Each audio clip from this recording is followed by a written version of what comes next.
Hello दोस्तों, कैसे हो आप लोग। अगर आपके साथ भी ऐसी कोई भूतिया घटना घटी हो तो आप मुझे इंस्टाग्राम में मैसेज करके अपनी स्टोरी भेज सकते हो, जिससे कि मैं आपकी स्टोरी को सबके साथ शेयर करूँगा। तो आंखें बंद कर लीजिए और ईयरफोन्स लगा के मेरी स्टोरीज को इमेजिन कीजिए, आपको मज़ा आएगा।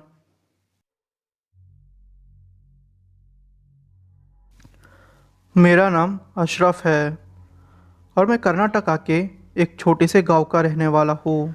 ये घटना मेरे साथ तब घटी जब मैं 8 साल का था। अगर उस दिन मेरे दादाजी नहीं होते तो शायद बहुत सारे लोग उस दिन मारे जाते। तो घटना कुछ ऐसे शुरू होती है। मेरे दूर के रिश्तेदार की शादी थी। वो मेरा कज़िन था और वो शादी रामनगर नाम के एक जगह पे थी, जो कि मैसूर के पास ही पड़ता है। तो जो वो मेरी चाची थी, उन्होंने एक घर भाड़े से लिया था, क्योंकि उनका घर छोटा था और उनको जो घर मिला था उनको अच्छे दाम में मिला था। वो घर इतना बड़ा था कि जैसे एक हवेली हो।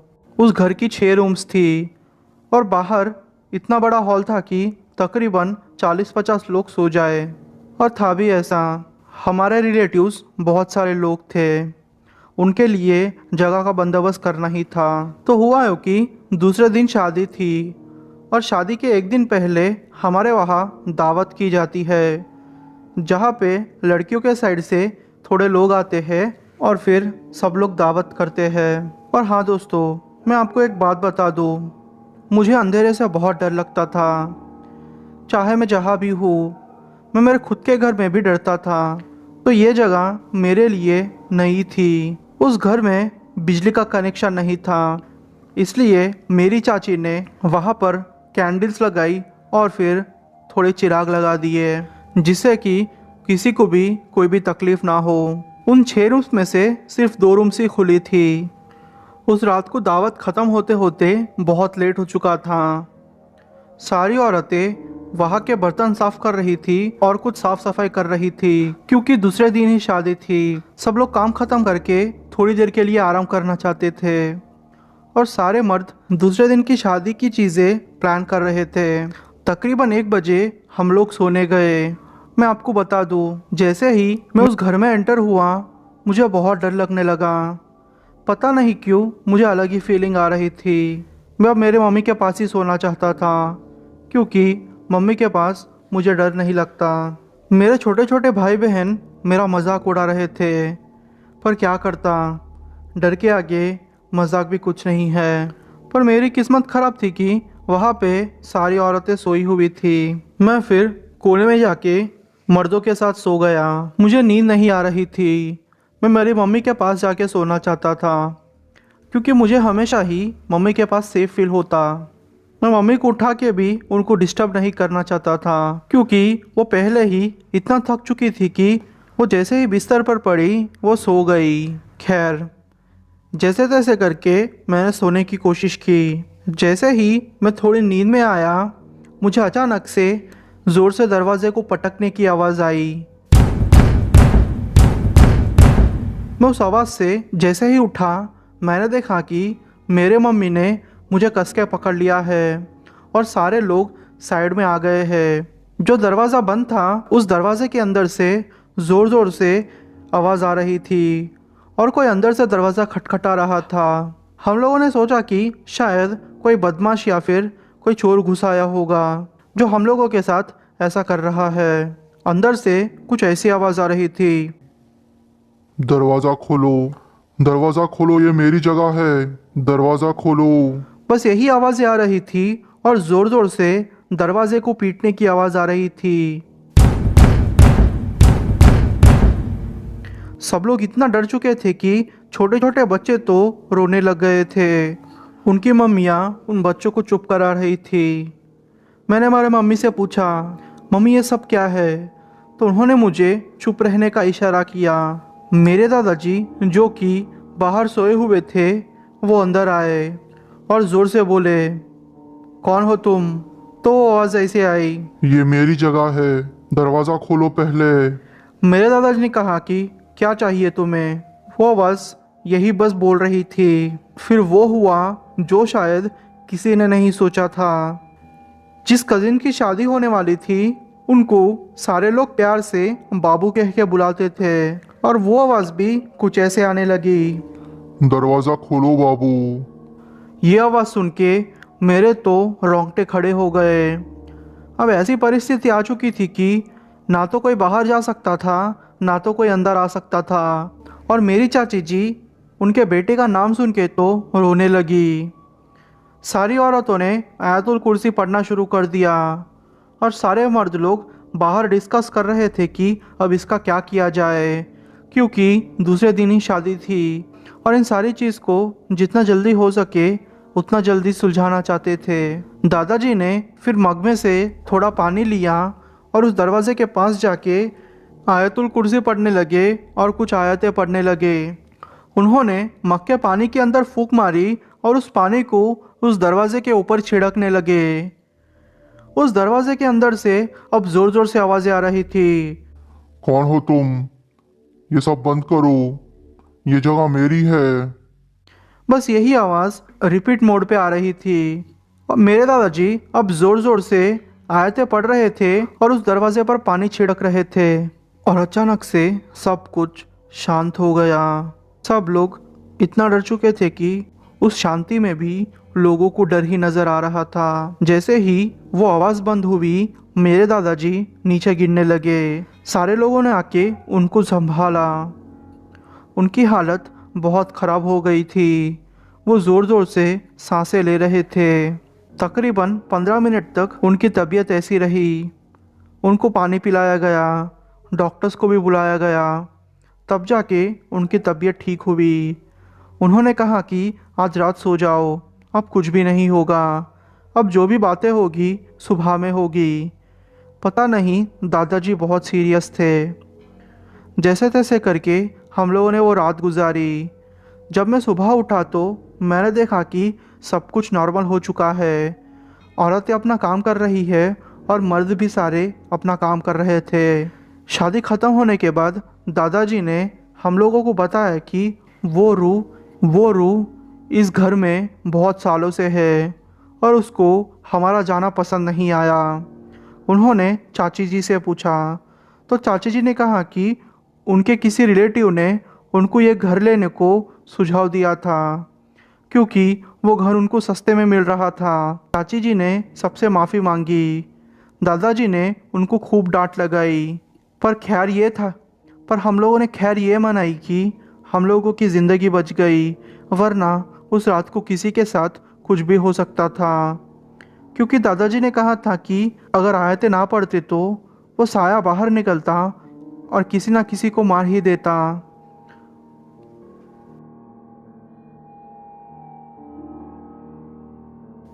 मेरा नाम सत्या है। यह घटना मेरे साथ तब घटी जब मैं कंस्ट्रक्शन कंपनी में काम करता था। तो हुआ यूँ कि हम लोगों का 10 लोगों का स्टाफ था, इसलिए हम लोग पास ही के ही छोटे छोटे घरों में रहा करते थे। पर थोड़े टाइम के बाद कंपनी ने और थोड़े लोगों को ज्वाइन किया, जिससे कि जगह कम पड़ने लगी। तो कंपनी वालों ने सोचा कि क्यों ना अपार्टमेंट में शिफ्ट हो जाए जहाँ पे अच्छी सी जगह हो, क्योंकि जो कंस्ट्रक्शन हम कर रहे थे उसको तकरीबन 2-3 साल तो लगने ही वाले थे। इसलिए हम लोगों ने आसपास के सारी जगहों को ढूंढा। तब जाके हमें एक अपार्टमेंट मिला जो कि नया नया बना था। अभी तक उस अपार्टमेंट में कोई भी रहने को नहीं आया था। वो अपार्टमेंट 4 माले का था, जिसमें नीचे के माले पे खाना बनाया जाता था और बाकी के 3 माले लोगों को रहने के लिए। तो ऐसा था कि हर कमरे में 2-2 लोग रहते थे। पहले कुछ दिन तो सब कुछ ठीक रहा। मुझे भी यहाँ पे आके इतना अच्छा लग रहा था कि उस फीलिंग के बारे में मैं आपको एक्सप्रेस भी नहीं कर सकता, क्योंकि जो अपार्टमेंट में हम रहते थे वो अपार्टमेंट भीड़ से बहुत दूर था। सब कुछ ठीक चल रहा था, पर एक रात की बात है, हम लोगों ने देखा कि हमारे अपार्टमेंट से करीब 100 मीटर की दूरी पर पीछे के साइड में एक स्मशान है और लोग वहाँ डेड बॉडीज़ को लेके जला रहे थे। सच बोलूँ तो उस फीलिंग के बारे में सोचते ही मुझे अभी भी डर लगता है। आप ही सोचिए, रात के टाइम पे जब आप किसी बॉडी को जलते हुए देखोगे तो आप कैसा महसूस करोगे। ये चीज़ वही समझ सकता है जिसका घर या तो फिर जिसने ये सारी चीज़ें देखी हो। अब काम का प्रेशर बहुत था, इसलिए हम लोगों ने इस सारी चीज़ को इग्नोर किया। इस चीज़ पे हमने ज़्यादा ध्यान नहीं दिया। थोड़े दिन ऐसे ही बीत गए। मेरा जो रूममेट था वो आधी रात को चिल्लाता और उठ जाता और कहता कि किसी ने उसके पैर को खींचने की कोशिश की। मैंने उसे कहा कि भाई देख, तूने कोई सपना देखा होगा, इसलिए तू सो जा। वो भी मेरी बात मान के सो जाता। पर दूसरे दिन उसने ये बात सारे लोगों से कही। उसने पहले तो सोचा था कि ये मजाक मैं उसे कर रहा हूँ, पर जब वो उठता और मुझे देखता कि मैं सो गया हूँ तो वो काफ़ी डर जाता और भगवान का नाम लेके सो जाता। सब लोगों ने उसे कहा कि ये पक्का उसका वहम है। हमारे ही 20 लोगों के स्टाफ में एक बावर्ची था जो कि हम सबके लिए खाना बनाता था। वो कहता था कि किचन में उसको कोई हो ऐसा महसूस होता है। कभी कभी तो बर्तन ऐसे ही गिर जाते हैं। उसको बहुत डर लगता, पर वो ये बात किसी से शेयर नहीं कर सकता था क्योंकि शायद लोग उसका मजाक उड़ाते। अब सच बोलूँ तो हम 20 लोगों के स्टाफ में ही इतना डर पैदा हो गया था कि हम 8 बजे के बाद किसी के रूम में जाके मिलते भी नहीं और सो जाते। दूसरे दिन उठ के काम में चले जाते।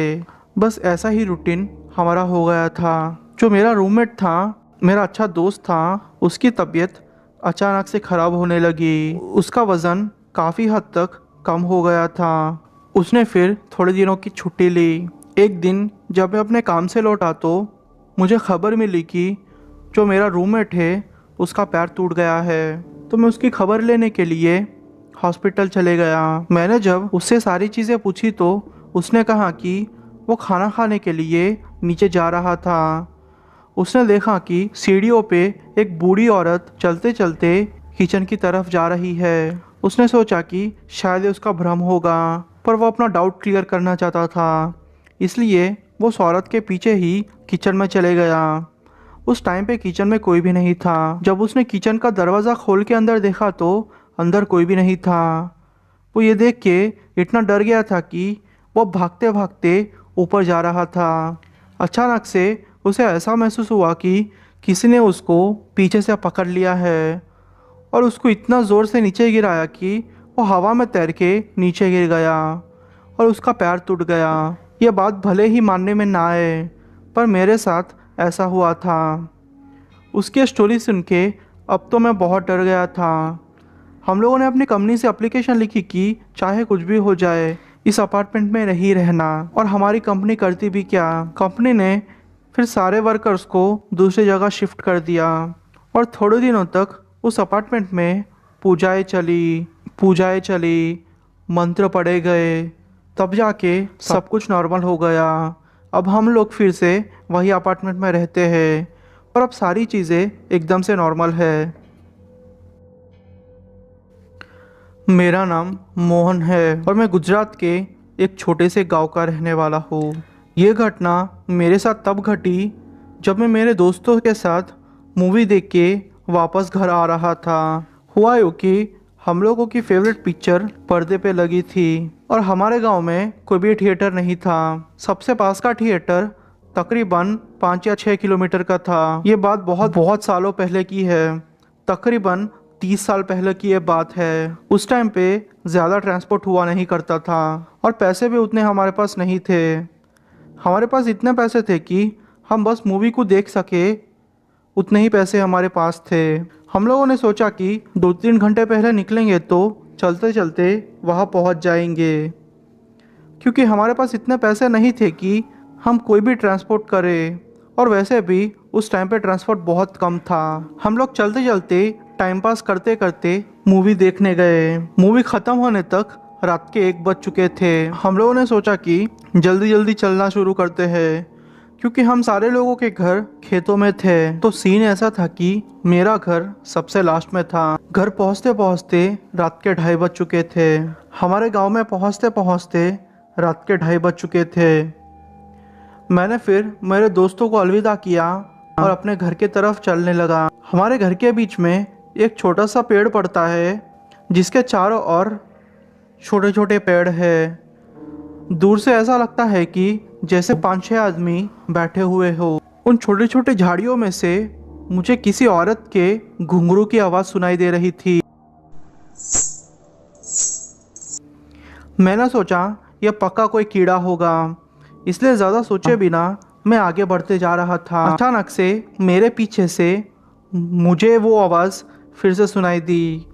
अब वो आवाज़ मैं साफ साफ सुन पा रहा था। वो पक्का किसी घुंघरू की आवाज़ थी। मेरे मम्मी ने मुझे कहा था कि एक चुड़ैल है जो कि ये सारे नाटक करेगी, चाहे कुछ भी हो जाए। तुम्हें पीछे मुड़ के नहीं देखना और डर से कोई भी आवाज़ नहीं निकालना।